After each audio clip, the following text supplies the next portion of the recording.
Meu nome é Dona Esperança. Tenho 85 anos e vou contar para vocês a história mais dolorosa da minha vida. Uma história que nunca pensei que viveria, mas que preciso dividir com vocês. Se essa história tocar o seu coração, por favor, se inscreva no canal e deixe um comentário contando sua experiência. Vocês não fazem ideia de como seus comentários me ajudam a seguir em frente. Tudo começou há 3 anos, quando minha neta Bianca completou 25 anos. Eu sempre fui uma avó muito presente na vida dela. Desde pequena, ela passava os fins de semana na minha casa aqui em Belo Horizonte, no bairro da Savassi. Minha casa sempre foi pequena, mas tinha muito amor. Bianca adorava quando eu fazia pão de açúcar no domingo de manhã e ela me ajudava a mexer a massa com aquelas mãozinhas pequeninas. Criei a Bianca como se fosse minha própria filha, porque meu filho Carlos, pai dela, sempre foi muito ausente. Ele trabalhava como caminhoneiro e ficava semanas fora de casa. A mãe da Bianca, a Simone, sempre foi uma moça trabalhadora, mas tinha que fazer 3 turnos numa fábrica de tecidos para conseguir sustentar a casa. Então, naturalmente, eu acabei sendo a segunda mãe da menina. Lembro que quando Bianca estava aprendendo a andar, era na minha sala que ela dava os primeiros passinhos. Quando aprendeu a falar, uma das primeiras palavras dela foi vovó, antes mesmo de mamãe ou papai. Isso sempre me encheu de orgulho e, confesso, deixava a Simone um pouco enciumada. Mas eu sempre falei para ela que não tinha problema, que amor de avó é diferente, não compete com amor de mãe. Durante a infância da Bianca, eu que levava ela na escola quando a Simone não podia. Eu que ia nas reuniões de pais quando o Carlos estava viajando. Eu que cuidava dela quando estava doente, fazendo chá de hortelã com mel que aprendi com minha própria mãe, lá do interior de Minas. A menina cresceu praticamente grudada em mim. Quando Bianca fez 15 anos, eu organizei a festa de debutante dela no salão da igreja do bairro. Gastei todas as minhas economias que vinha juntando desde que me aposentei do meu trabalho como costureira. Eram 3.000 reais que eu guardava embaixo do colchão para uma emergência, mas achei que não havia emergência maior do que ver minha netinha feliz no dia mais importante da vida de uma menina. A festa ficou linda. Bianca estava radiante com o vestido azul claro que eu mesma costurei, trabalhando durante 2 meses todas as noites após o jantar. Ela dançou a valsa comigo, já que o pai não estava presente. Tinha pego uma carga para o Nordeste e não conseguiu voltar a tempo. Eu me sentia a pessoa mais importante do mundo naquele momento. Os anos passaram e Bianca foi crescendo. Entrou na faculdade de administração com muito custo. Eu sempre ajudava com o que podia. Dinheiro para o transporte, para o xerox, às vezes até para o lanche. Minha aposentadoria não era grande, apenas um salário mínimo. Mas eu sempre dizia que educação era o bem mais importante que uma pessoa podia ter. Se vocês estão gostando desta história, por favor deixem um like e se inscrevam no canal. Isso me motiva muito a continuar compartilhando essas experiências de vida com vocês. Durante a faculdade, Bianca começou a namorar o Henrique, um rapaz de família bem estruturada do bairro Funcionários. O pai dele era dono de uma concessionária de carros e a mãe era professora aposentada. Desde o início, percebi que eles olhavam nossa família com um certo ar de superioridade, mas Bianca estava apaixonada e eu não queria atrapalhar a felicidade dela. O Henrique parecia um bom rapaz, educado, sempre me cumprimentava respeitosamente quando ia buscar a Bianca, mas eu notava que ele torcia o nariz quando entrava na nossa casa simples, com móveis antigos e piso de cerâmica desbotada. Uma vez, ouvi ele comentar baixinho com Bianca sobre o cheiro de umidade da casa. Fingi que não escutei, mas o coração doeu. Quando Bianca se formou, em 2022, eu organizei uma pequena festa na minha casa. Fiz salgadinhos, beijinhos, brigadeiros, guaraná Antártica bem gelado. Convidei os vizinhos, alguns parentes e, claro, a família do Henrique. Foi constrangedor ver como eles ficaram deslocados, mexendo no celular o tempo todo, comendo apenas por educação. A mãe do Henrique, Dona Conceição, ficou o tempo todo sussurrando com o marido, olhando de canto de olho para a minha decoração singela, para os copos de requeijão que eu usava porque não tinha dinheiro para comprar taças de vidro, mas Bianca estava feliz e isso era o que importava para mim. Logo após a formatura, Henrique pediu Bianca em casamento. Ela veio me contar radiante, segurando um anel pequeno mas bonito. Eu fiquei emocionada, claro, mas também preocupada. Conhecia minha neta e sabia que ela sempre foi impressionável, que gostava de agradar os outros, às vezes até negando suas próprias origens. Os preparativos do casamento foram tensos. A família do Henrique queria uma festa grande no clube mais caro da cidade. Eu ofereci minhas economias, outros R$ 2.000 que tinha conseguido juntar, mas era uma gota no oceano perto do que eles queriam gastar. Bianca ficou dividida entre aceitar a ajuda luxuosa dos sogros ou fazer algo mais simples que incluísse nossa família de forma digna. No final, prevaleceu a vontade da família do Henrique.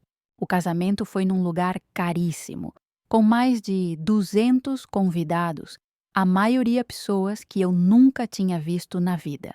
Eu me senti completamente deslocada, com meu vestido simples que comprei no centro da cidade, no meio de mulheres cobertas de joias e perfumes importados. Durante a festa, tentei conversar com alguns parentes do Henrique, mas era evidente que me viam como a família pobre da noiva. Uma tia dele chegou a me perguntar se eu também trabalhava na casa da Bianca, presumindo que eu fosse empregada doméstica. Expliquei educadamente que era a avó, e ela fingiu um sorriso amarelo. O que mais me doeu foi ver Bianca naquele dia. Ela estava linda, claro, como uma princesa saída de um conto de fadas. Mas quando ela me cumprimentou, foi de forma rápida, quase protocolar. Não foi aquele abraço apertado que sempre me dava. Era como se ela estivesse com vergonha de mim naquele ambiente. Depois do casamento, as coisas começaram a mudar gradualmente. Bianca passou a espaçar as visitas. Antes ela vinha pelo menos 2 vezes por semana, agora era uma vez por mês, às vezes menos. Quando vinha, sempre parecia ter pressa, olhando constantemente o celular, como se tivesse lugares mais importantes para estar. Ela e Henrique se mudaram para um apartamento novo no bairro Lourdes, bem longe da minha casa. Era um lugar bonito, moderno, que eu visitei apenas uma vez. Bianca me mostrou tudo rapidamente, mas percebi que ela estava nervosa, como se minha presença ali não fosse bem-vinda. O comentário que mais me machucou foi quando ela disse: "Vovó, aqui a gente recebe os amigos do Henrique, pessoas importantes do trabalho dele. É um ambiente mais sofisticado." Entendi perfeitamente o que ela estava querendo dizer. Eu não me encaixava mais na vida nova dela. As ligações também ficaram raras.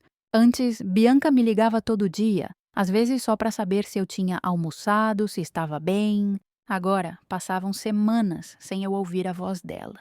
Quando eu ligava, ela sempre estava ocupada, prometia retornar a ligação depois, mas raramente cumpria a promessa. Se vocês têm uma avó ou avô, por favor, liguem para eles hoje. Vocês não sabem como um simples "Oi, vó, como você está?"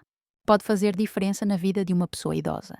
E se esta história está tocando vocês, deixem um comentário aqui embaixo contando sobre sua relação com os avós. O distanciamento foi ficando cada vez mais evidente.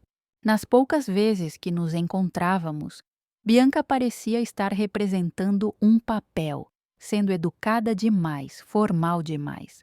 Não era mais aquela menina espontânea que me abraçava forte e ficava horas conversando comigo na cozinha enquanto eu preparava o jantar. Tentei conversar com meu filho Carlos sobre isso, Mas ele apenas deu de ombros. Mãe, a menina cresceu, casou, tem a vida dela agora. É normal ela se afastar um pouco. Mas eu sentia que não era só isso. Havia algo mais profundo acontecendo, uma mudança na essência da minha neta que me preocupava profundamente. Este é apenas o primeiro capítulo desta história dolorosa que preciso contar. Espero que vocês continuem acompanhando para entender como chegamos ao ponto em que minha própria neta me disse que eu não fazia mais parte da família dela. Se vocês querem saber o que aconteceu nos próximos capítulos, por favor, se inscrevam no canal e ativem o sininho para não perder a continuação desta história real que mudou para sempre a minha vida. No segundo ano de casamento da Bianca, as coisas pioraram ainda mais. Ela engravidou e, pela primeira vez na minha vida, não fui a primeira pessoa a saber de uma novidade importante dela. Descobri a gravidez através da Simone, que ficou sabendo por acaso quando encontrou Bianca no ginecologista. Quando liguei para parabenizar minha neta, ela pareceu constrangida, como se tivesse sido pega fazendo algo errado. Ah, vovó, eu ia te contar sim, é que estava esperando passar o primeiro trimestre para ter certeza, disse ela, mas eu senti que era uma desculpa. Antes, ela me contava até quando estava com uma simples dor de cabeça. Durante toda a gravidez, tentei me aproximar oferecendo ajuda, querendo participar dos preparativos para o bebê. Ofereci para fazer o enxoval de crochê, como tinha feito para ela quando nasceu. Bianca agradeceu educadamente, mas disse que a sogra já tinha encomendado tudo numa loja francesa muito cara. É importado, vovó, mais resistente, foi a justificativa que ela me deu. Fiquei sabendo pelo Carlos que o chá de bebê foi realizado num salão luxuoso, só para as amigas íntimas da Bianca, todas esposas de colegas do Henrique, mulheres que ela conhecia há menos de 2 anos. Eu não fui convidada. Quando questionei, Bianca disse que foi algo bem pequeno, só algumas pessoas. Mas depois soube que tinham mais de 50 convidadas. A dor no peito era constante. Eu que tinha ensinado essa menina a dar os primeiros passos, que cuidei dela quando teve catapora, que levei no colo para o hospital quando quebrou o braço aos 7 anos, agora estava sendo excluída dos momentos mais importantes da vida dela. Quando meu bisneto nasceu, um menino lindo chamado Gabriel, eu só consegui conhecê-lo uma semana depois do parto. Bianca alegou que estava muito cansada para receber visitas, mas eu sabia que a família do Henrique tinha conhecido o bebê no mesmo dia. A sogra dela, Dona Conceição, estava praticamente morando no apartamento, cuidando de tudo. Quando finalmente pude pegar Gabriel no colo, foi um dos momentos mais emocionantes da minha vida. Ele era a cara da Bianca bebê, com aqueles olhinhos miúdos e a mesma expressão serena. Mas a visita durou apenas meia hora. Bianca disse que ele precisava mamar e dormir, que a rotina não podia ser quebrada. Se vocês são pais ou mães, por favor, reflitam sobre isso. Não excluam os avós da vida dos netos. Nós temos muito amor para dar e experiência para compartilhar. E se vocês estão acompanhando esta história, deixem um comentário contando como é a relação entre vocês e seus familiares idosos. Os primeiros meses de vida do Gabriel foram uma tortura para mim. Eu implorava para poder cuidar dele pelo menos uma tarde, para que Bianca pudesse descansar, mas ela sempre tinha uma desculpa. A sogra já me ajuda, vovó. Ele está numa fase difícil. O pediatra disse para não mudar muito de ambiente. Via pelas redes sociais. Sim, aos 85 anos, aprendi a mexer no Facebook para acompanhar a vida da minha família, que Gabriel estava sempre com a outra avó. Dona Conceição postava fotos quase diárias. Vovó Conceição e o netinho no parque. Gabriel aprendendo a comer com a vovó. Passeio no shopping com o príncipe da casa. Cada foto que eu via era uma punhalada no coração.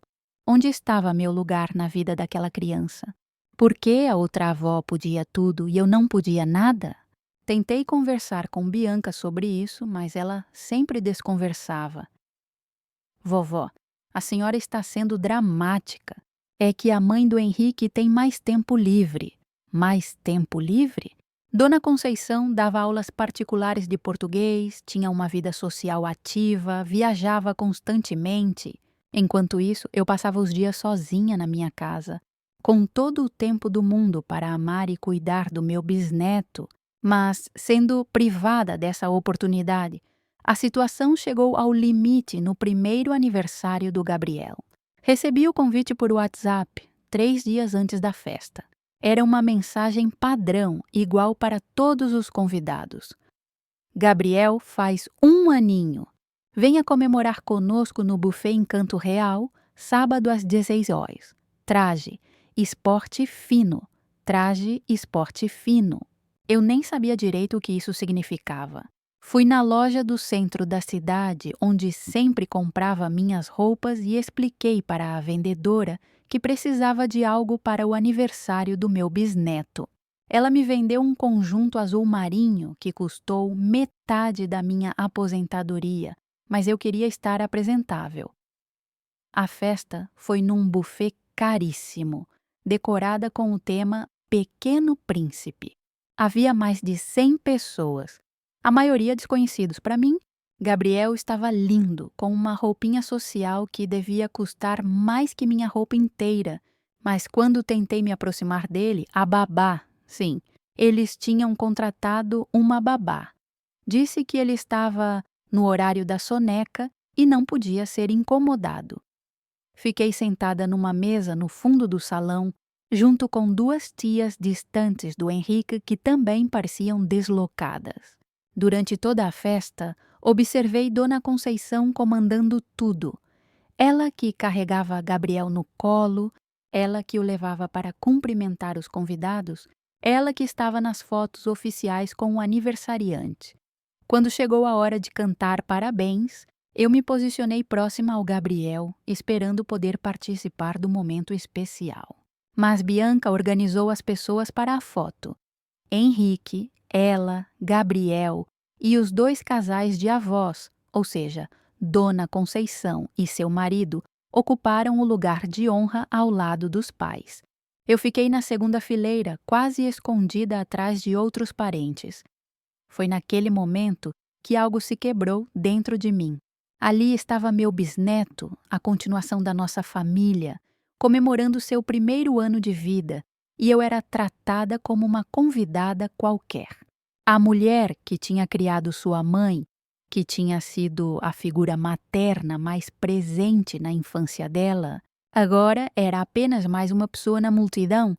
Depois da festa, quando todos foram embora, tentei ajudar Bianca a recolher os presentes e limpar as coisas. Ela agradeceu, mas de forma mecânica, sem carinho.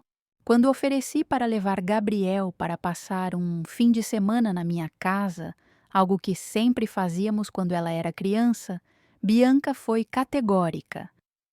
Vovó, ele ainda é muito pequeno. Talvez quando estiver maior. Quando estiver maior. Essa frase ecoou na minha cabeça durante semanas. Gabriel já tinha 1 ano, andava, balbuciava algumas palavras. Quando exatamente ele estaria maior o suficiente para passar um tempo com a bisavó? Aos 2 anos? Aos 5? Aos 10? Ou nunca? Saí daquela festa com o coração destroçado. No ônibus voltando para casa, chorei como não chorava há anos. As outras passageiras me olhavam com pena. Algumas até perguntaram se eu estava bem, se precisava de ajuda. Mas como explicar que estava morrendo por dentro, porque minha própria neta estava me excluindo da vida dela e do meu bisneto? Nos meses seguintes, as coisas só pioraram. Gabriel começou a falar e, segundo Bianca, uma das primeiras palavras dele foi vovó, mas ele se referia a Dona Conceição. Para mim, ele não tinha nome algum, porque mal me conhecia. Quando eu aparecia nas raras visitas, ele chorava e se escondia no colo da mãe. Se vocês estão acompanhando esta história e têm filhos pequenos, por favor, não façam isso com seus pais ou sogros. Permitam que as crianças conheçam e amem todos os avós igualmente. O amor não diminui quando é dividido, ele se multiplica. E se vocês estão gostando desta história real, por favor, se inscrevam no canal e compartilhem com outros familiares que possam estar passando por situações parecidas. O pior estava por vir. No Natal de 2024, eu não fui convidada para a ceia na casa da Bianca. Descobri através do Instagram que eles fizeram uma grande confraternização com a família do Henrique toda presente, inclusive primos e tios que mal conheciam Gabriel.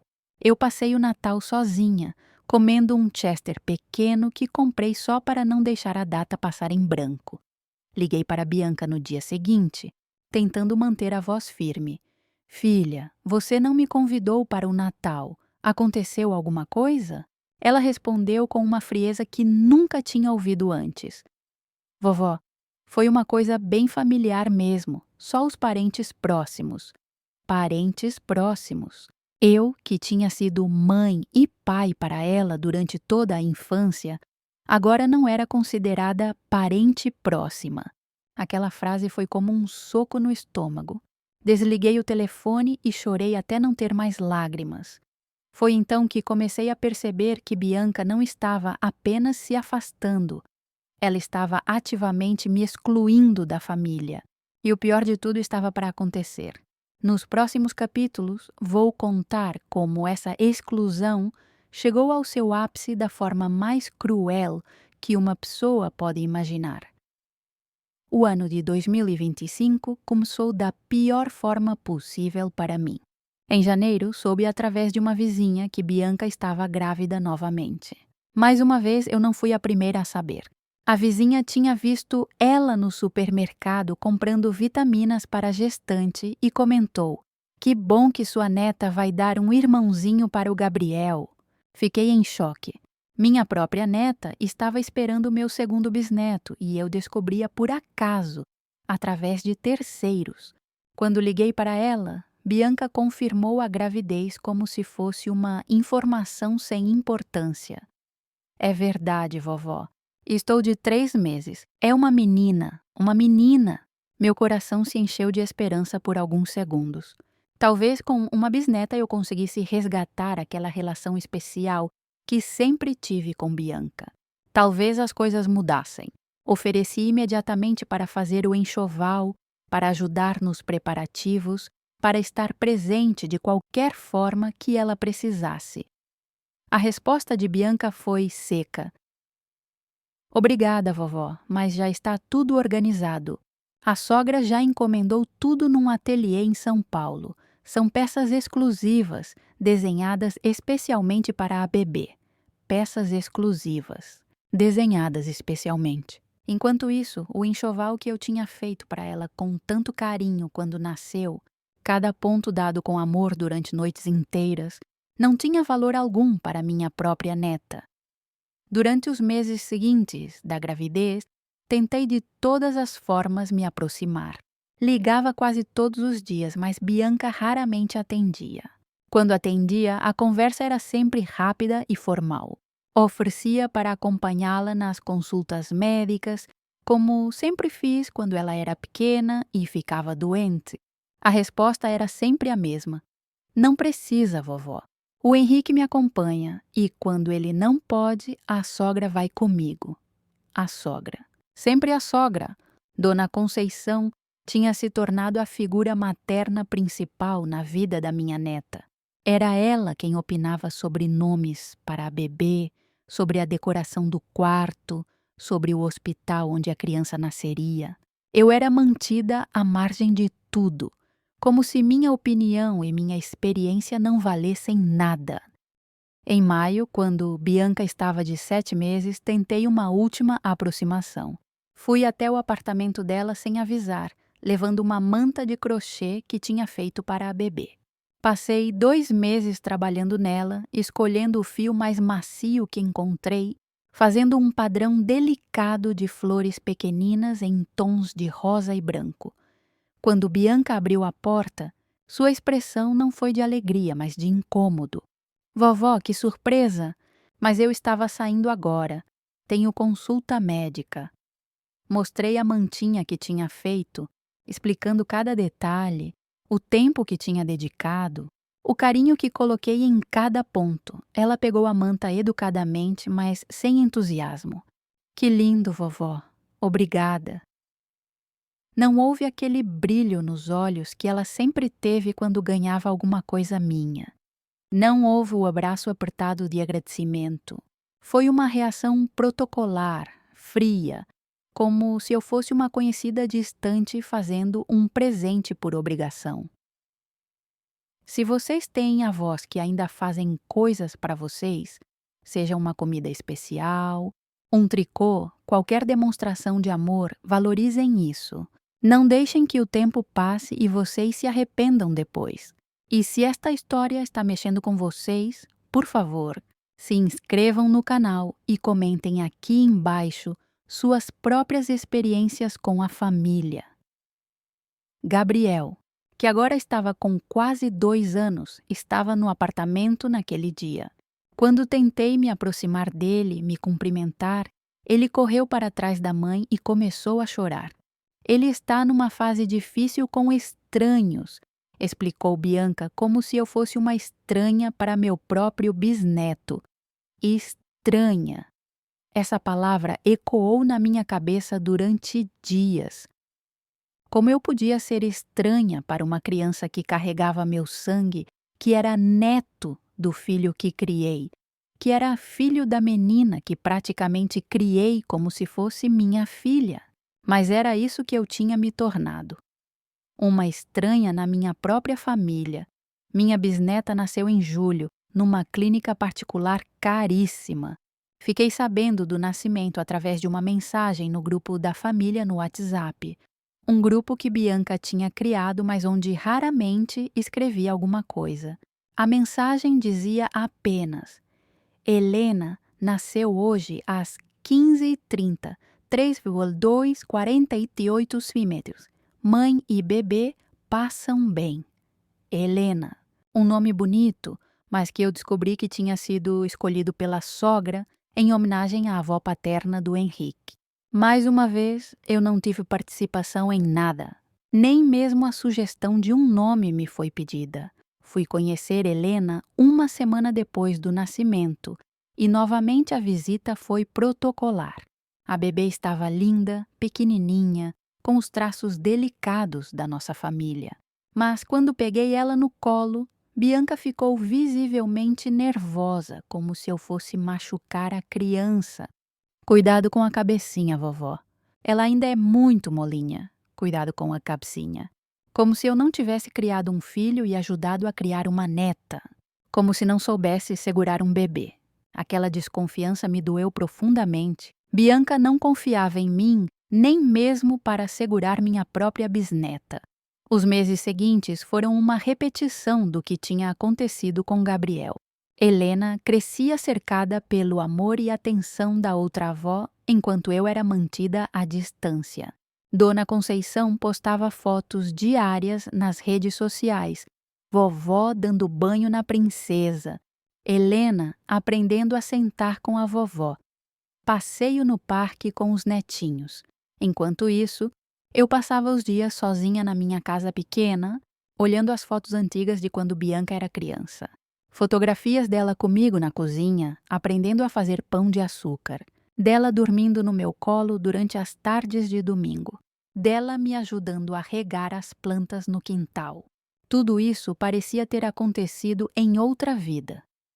O isolamento foi ficando cada vez mais cruel. Passavam meses sem eu ver meus bisnetos. Quando questionava Bianca, ela sempre tinha uma desculpa. As crianças estão com gripe. Estamos numa rotina muito puxada. A Helena ainda está muito pequena para sair de casa.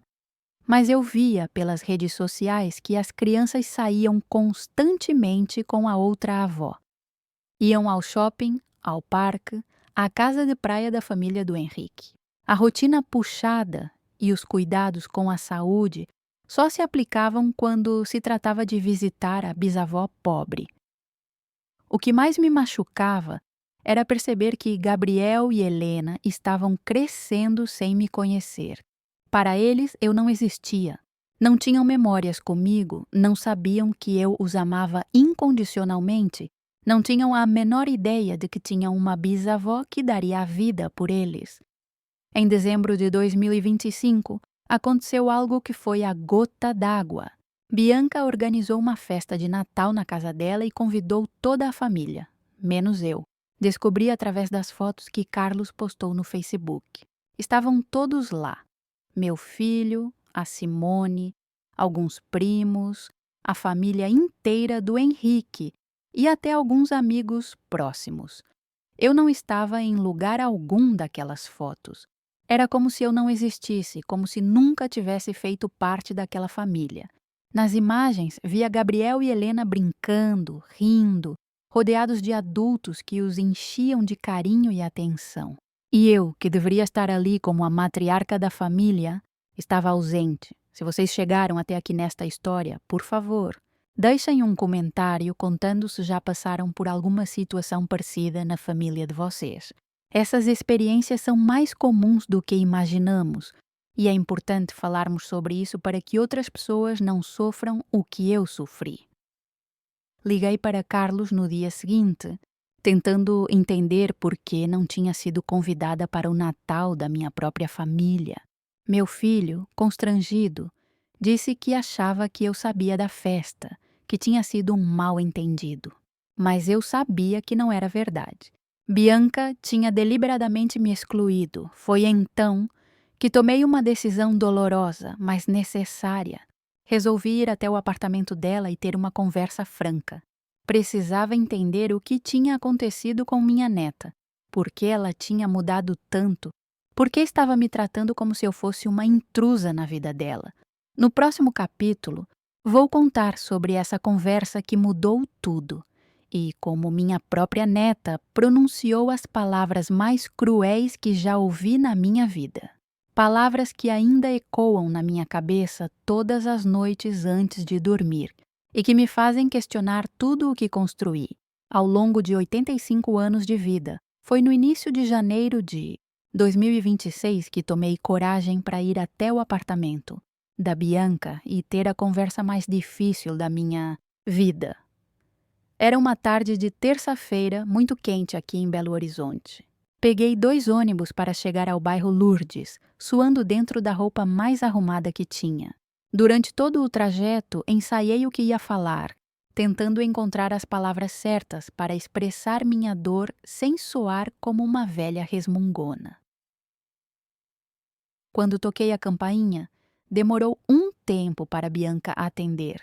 Ela abriu a porta usando um vestido caríssimo, maquiada como se fosse sair para algum compromisso importante. A expressão dela quando me viu foi de puro incômodo, quase irritação. Vovó? O que a senhora está fazendo aqui? A pergunta saiu em um tom que nunca tinha ouvido dela usar comigo antes. Não foi que bom te ver ou que surpresa gostosa. Foi como se minha presença fosse um problema a ser resolvido. Expliquei que precisávamos conversar, que estava sentindo muito a ausência dela e das crianças na minha vida. Bianca olhou o relógio no pulso, um Rolex dourado que certamente custava mais que minha casa, e suspirou com impaciência. Vovó, hoje não é um bom dia. Estou esperando as amigas para um almoço aqui em casa. Mulheres importantes, esposas de empresários que o Henrique precisa impressionar. Ela falou isso como se eu não entendesse a importância dessas relações sociais, como se eu fosse uma criança que não compreendia assuntos de adultos. Insisti que seria rápido, que só queria entender por que nossa relação tinha mudado tanto. Com evidente má vontade, ela me deixou entrar, mas pediu para conversarmos na cozinha, longe da sala onde ela receberia as visitas importantes. Gabriel estava brincando na sala com brinquedos caríssimos, todos importados. Helena estava no carrinho, linda como uma bonequinha. Quando tentei cumprimentar Gabriel, ele me olhou com curiosidade, mas sem reconhecimento. Para ele, eu era realmente uma estranha. Gabriel, dê um beijo na bisavó, disse Bianca, mas de uma forma mecânica, como quem dá uma ordem que não tem vontade de dar. O menino se aproximou timidamente e me deu um beijinho rápido no rosto, mas logo correu de volta para seus brinquedos. Na cozinha, comecei a falar sobre como me sentia excluída, sobre como sentia a falta de participar da vida das crianças, sobre como queria ser uma bisavó presente como sempre fui uma avó presente para ela. Bianca me ouviu com uma expressão de tédio, mexendo no celular constantemente. Vovó, a senhora precisa entender que minha vida mudou, ela disse quando terminei de falar. Agora eu tenho responsabilidades sociais, um padrão de vida para manter. O Henrique está construindo uma carreira importante e eu preciso estar à altura. À altura? Como se eu fosse alguma coisa que a rebaixava, que diminuía seu valor social.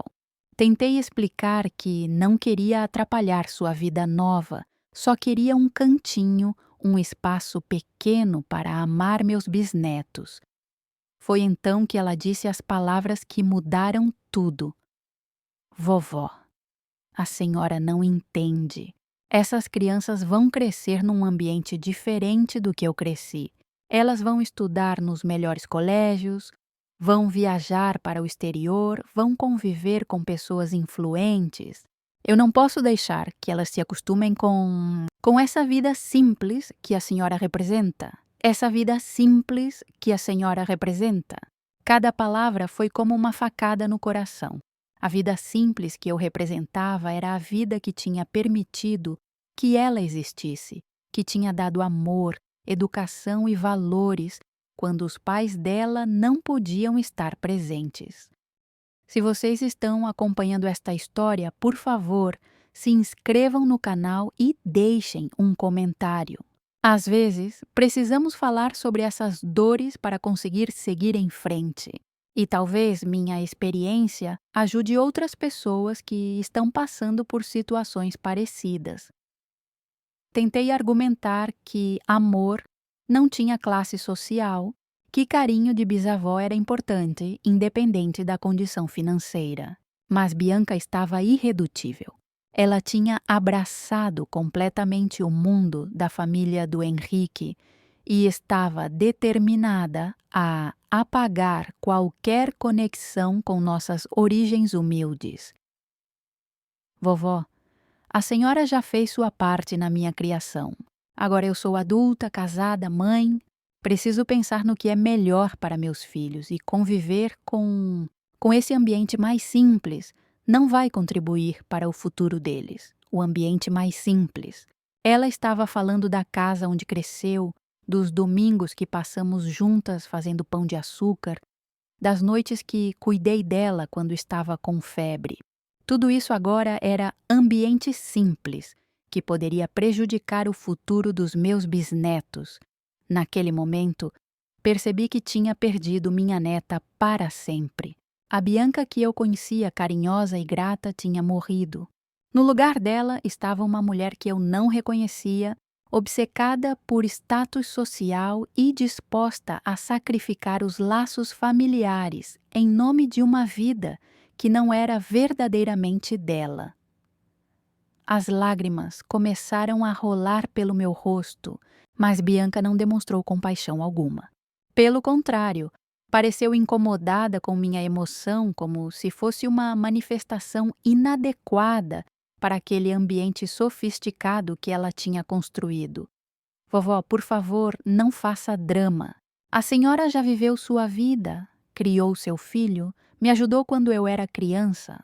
Agora é minha vez de viver do meu jeito, sem precisar carregar o peso de... Ela parou no meio da frase, mas eu sabia o que ela ia dizer. O peso de nossas origens pobres. Foi então que, Em desespero, tentei um último apelo. Bianca, eu te amo mais que tudo nesta vida. Você foi como uma filha para mim. Esses seus filhos são meus bisnetos, meu sangue. Como você pode me tirar da vida deles? Como pode negar a eles o amor da bisavó? A resposta dela foi como um tiro no peito. Vovó, love não é suficiente. Minhas crianças precisam de mais que amor. Elas precisam de oportunidades, de conexões, de um futuro brilhante. E, sinceramente, a senhora não tem nada disso para oferecer. Nada para oferecer. 85 anos de vida, décadas de experiência, um coração cheio de amor incondicional, e ela achava que eu não tinha nada para oferecer aos meus próprios bisnetos. Naquele momento, a campainha tocou. Eram as amigas importantes de Bianca chegando para o almoço. Ela imediatamente mudou de postura, arrumou o cabelo e abriu um sorriso falso que nunca tinha visto antes. Vovó, elas chegaram.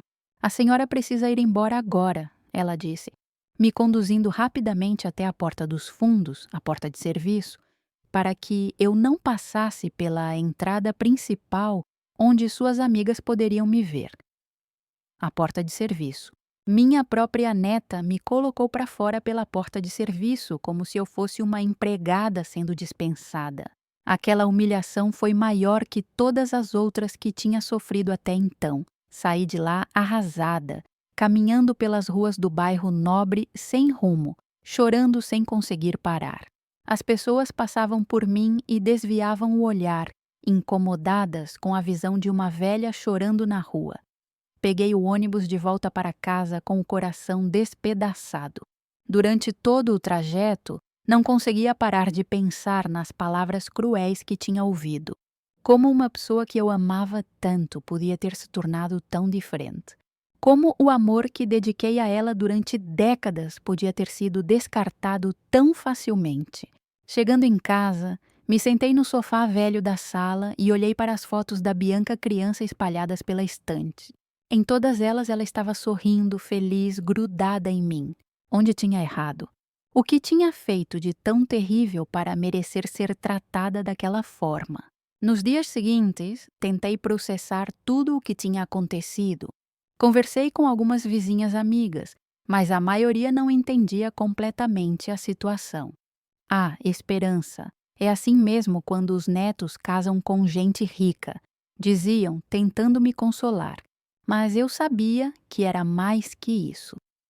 2 semanas depois daquela conversa traumática, aconteceu o episódio final, o momento em que minha neta pronunciou as palavras que dão título a esta história. No próximo e último capítulo, vou contar como chegamos, ao ponto em que ela me disse que eu não fazia mais parte da família dela e como consegui encontrar forças para seguir em frente depois de tudo isso, depois daquela conversa humilhante no apartamento da Bianca. Passei 2 semanas em depressão profunda. Mal conseguia sair da cama, não tinha vontade de comer, chorava por qualquer motivo. Foi minha vizinha Dona Rosa que me tirou daquele buraco. Ela bateu na minha porta numa manhã de sábado e disse: Esperança, você não pode se deixar morrer por causa de ingratidão alheia. Sua neta se perdeu no mundo, mas você ainda tem uma vida pela frente. Dona Rosa tinha razão. Resolvi que não podia mais aceitar aquela situação passivamente. Se Bianca tinha vergonha de mim, se achava que eu não tinha nada para oferecer aos meus bisnetos, então era hora de ela deixar isso bem claro para toda a família. Era hora de eu confrontá-la uma última vez, mas desta vez com testemunhas. Liguei para meu filho Carlos e pedi para ele organizar um almoço de domingo na casa da Bianca, como fazíamos antigamente. Disse que precisava conversar com a família toda sobre algo importante. Carlos, sem saber das tensões que existiam, achou a ideia ótima e ligou para a Bianca. Para minha surpresa, ela aceitou. Provavelmente pensou que seria uma boa oportunidade para manter as aparências de neta carinhosa diante do pai. Combinamos para o domingo seguinte. Último dia de janeiro de 2026. Cheguei ao apartamento da Bianca vestindo minha melhor roupa. O mesmo conjunto azul marinho que tinha usado no aniversário do Gabriel. Queria estar digna para aquele momento que sabia que seria definitivo na nossa relação. Estavam presentes Carlos, Simone, eu e, claro, Henrique com Bianca e as crianças. O almoço foi tenso desde o início. Bianca estava visivelmente incomodada com minha presença, servindo a comida de forma mecânica, sem aquele carinho que sempre demonstrava quando eu visitava sua casa antiga. Gabriel e Helena brincavam na sala, lindos e alheios à atenção dos adultos. Olhando para eles, meu coração se partia pensando que talvez aquela fosse uma das últimas vezes que os veria crescer. Depois do almoço, quando estávamos tomando café, resolvi tocar no assunto que me trouxera ali. Com a voz firme, disse: Gente, eu preciso falar uma coisa importante para vocês. Tenho sentido que não sou mais bem-vinda na vida da Bianca e das crianças. Gostaria de entender se é impressão minha ou se realmente é isso que está acontecendo. O silêncio que se seguiu foi constrangedor. Carlos me olhou surpreso. Simone baixou os olhos. Henrique mexeu no celular fingindo não ter ouvido. Bianca, por sua vez, ficou visivelmente irritada com minha colocação. Vovó, por que a senhora está falando isso na frente de todo mundo? Isso é uma conversa particular, ela disse, tentando minimizar a situação. Mas eu não ia recuar dessa vez. É conversa para toda a família, sim, Bianca. Porque todos vocês têm notado meu afastamento das crianças, das comemorações, da nossa convivência. E eu quero que fique claro para todos qual é o motivo. Carlos tentou intervir. Mãe, acho que está havendo algum mal-entendido. A Bianca sempre foi uma neta carinhosa com a senhora. Foi então que Bianca explodiu.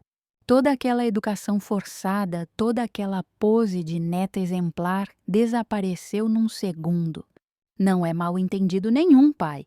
A vovó está certa.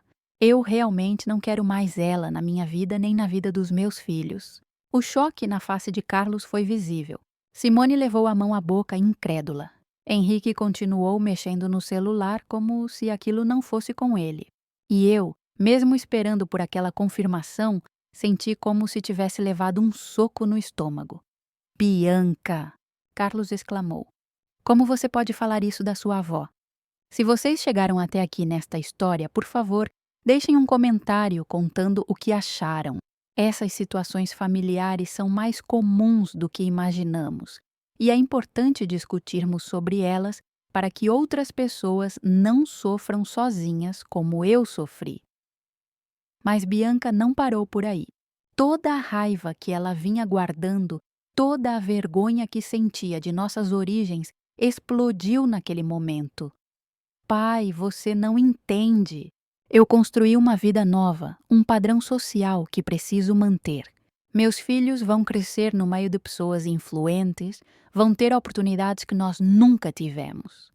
Não posso deixar que eles se acostumem com essa vida simples, com essa mentalidade pequena. Que mentalidade pequena, Bianca? Perguntou Carlos, cada vez mais indignado. A mentalidade de pobre, pai. Aquele conformismo de quem não tem ambição, de quem se contenta com pouco. A vovó representa tudo isso que eu não quero mais na minha vida nem na vida dos meus filhos. Aquelas palavras ecoaram pelo apartamento como tiros. Simone começou a chorar baixinho. Carlos ficou pálido de raiva. E eu senti como se minha alma tivesse sido arrancada do corpo. Você representa tudo isso que eu não quero mais na minha vida. Essa frase ficou gravada na minha memória como ferro em brasa. 85 anos de vida, décadas de amor incondicional, e eu havia me tornado algo que minha própria neta queria apagar da existência dela. Carlos se levantou da mesa, tremendo de indignação. Bianca, como você pode ser tão ingrata? Essa mulher te criou quando eu estava viajando, cuidou de você quando estava doente, gastou todas as economias dela na sua festa de 15 anos. E eu sou grata por isso, pai. Mas gratidão não significa que eu tenho que carregar esse peso para sempre. Eu cresci, evoluí, me casei bem. Agora quero que meus filhos tenham o melhor que a vida pode oferecer. O melhor que a vida pode oferecer inclui amor da família, Bianca, disse Simone, ainda chorando. Inclui conhecer suas raízes, sua história. Henrique finalmente se manifestou, e suas palavras foram ainda mais cruéis que as da própria esposa. Vocês não entendem a pressão social que existe no nosso meio. Quando levamos as crianças para festas infantis dos filhos dos sócios do meu pai, quando vamos a eventos da empresa, precisamos manter um padrão. Não podemos misturar os círculos sociais. Não podemos misturar os círculos sociais. Como se eu fosse uma contaminação, um vírus que poderia infectar a vida perfeita que eles tinham construído. Foi então que Bianca pronunciou as palavras que dão título a esta história, as palavras mais cruéis que já ouvi na minha vida. Vovó, eu preciso que a senhora entenda, de uma vez por todas, você não faz mais parte da nossa família. O silêncio que se seguiu foi ensurdecedor. Carlos ficou boquiaberto, Simone soluçou mais alto e eu senti como se tivesse morrido naquele exato momento. Você não faz mais parte da nossa família. Como uma pessoa pode pronunciar essas palavras para alguém que a amou incondicionalmente durante décadas? Gabriel, que estava brincando na sala, ouviu a gritaria e veio correndo. Mamãe, por que todo mundo está triste? Bianca o pegou no colo e disse: Não é nada, meu amor. A bisavó já está indo embora e não vai mais voltar. A bisavó já está indo embora e não vai mais voltar. Ela disse isso na frente da criança, como se fosse algo natural, como se cortar laços familiares fosse uma decisão administrativa qualquer. Carlos se levantou indignado. Bianca, você perdeu completamente o juízo. Como você pode tratar assim a pessoa que mais te amou neste mundo? Pai, essa é minha família agora. Ela respondeu apontando para Henrique e as crianças. Vocês foram importantes no passado, mas agora eu tenho outras prioridades. Levantei-me da mesa com as pernas tremendo. 85 anos de idade e nunca tinha sentido uma dor tão profunda. Olhei para Gabriel nos braços da mãe, para Helena dormindo no carrinho e soube que aquele era um adeus definitivo.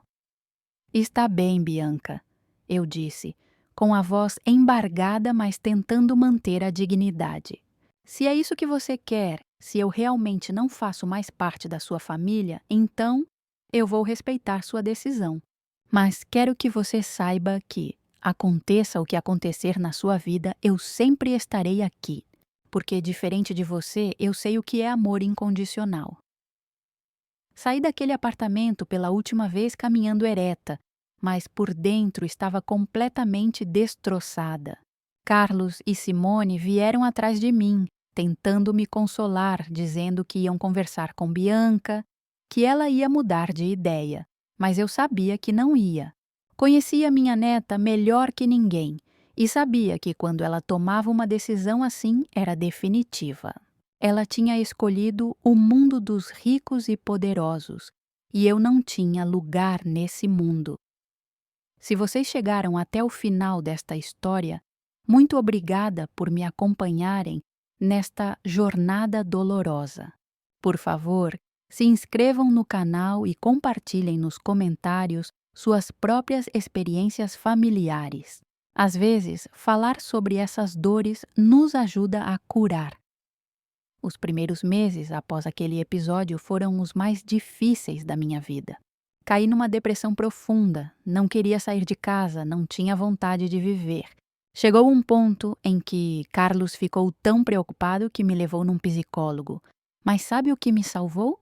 Foram outras pessoas que precisavam de mim. Comecei a fazer trabalho voluntário numa creche do bairro, cuidando de crianças cujos pais trabalhavam o dia todo. Aquelas crianças me deram um novo propósito, um novo sentido para a vida. Hoje, um ano depois, posso dizer que ainda dói. Dói saber que meus bisnetos estão crescendo sem me conhecer, que estão sendo privados do amor incondicional que só uma bisavó pode dar. Dói saber que Bianca escolheu status social ao invés de família verdadeira. Mas também aprendi algo importante. Não podemos forçar ninguém a nos amar. Não podemos obrigar as pessoas a valorizarem o que oferecemos. O que posso fazer é continuar sendo quem sempre fui. Uma mulher que ama sem condições, que está sempre de braços abertos para quem precisar. Gabriel terá 4 anos em breve. Helena está com 2. Talvez um dia, quando forem mais velhos, eles queiram conhecer a bisavó que foi excluída da vida deles. Talvez Bianca, no futuro, perceba o que perdeu ao escolher dinheiro ao invés de amor verdadeiro. Até lá, continuo vivendo um dia de cada vez, cuidando das crianças da creche que me adotaram como vovó, recebendo o carinho genuíno de pessoas que sabem valorizar o amor sem interesse. Esta foi minha história, a história real de como uma avó de 85 anos foi rejeitada pela própria neta. Se vocês conhecem alguém idoso que está passando por uma situação parecida, por favor, ofereçam um ombro amigo. Às vezes, é só isso que precisamos para continuar acreditando que vale a pena viver.